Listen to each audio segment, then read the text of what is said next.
the language of the eye. And if you combine the language of the eye with the language of the mind, which is about words and numbers and concepts, you start speaking two languages simultaneously, each enhancing the other.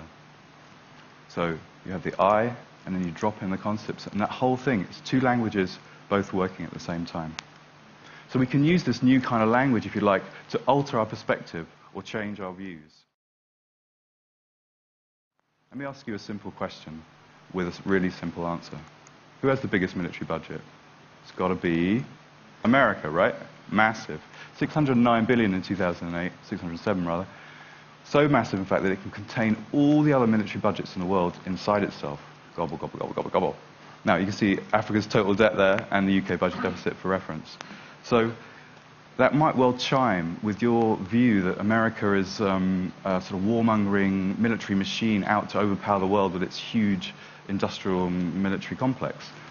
But is it true that America has the biggest military budget? Because America is an incredibly rich country. In fact, it's so massively rich that it can contain the four other top industrialized nations' economies inside itself.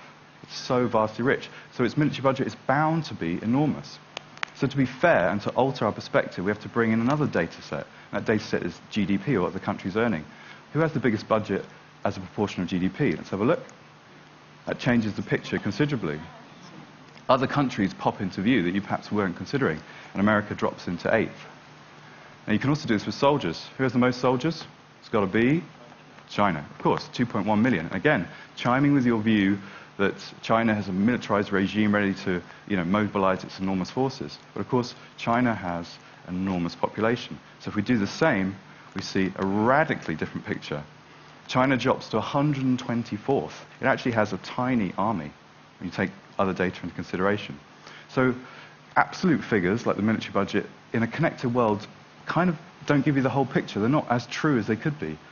We need relative figures that are connected to other data so that we can see a fuller picture. And then that can lead to us changing our perspective. As Hans Rosling, the master, my master, said, let the data set change your mindset.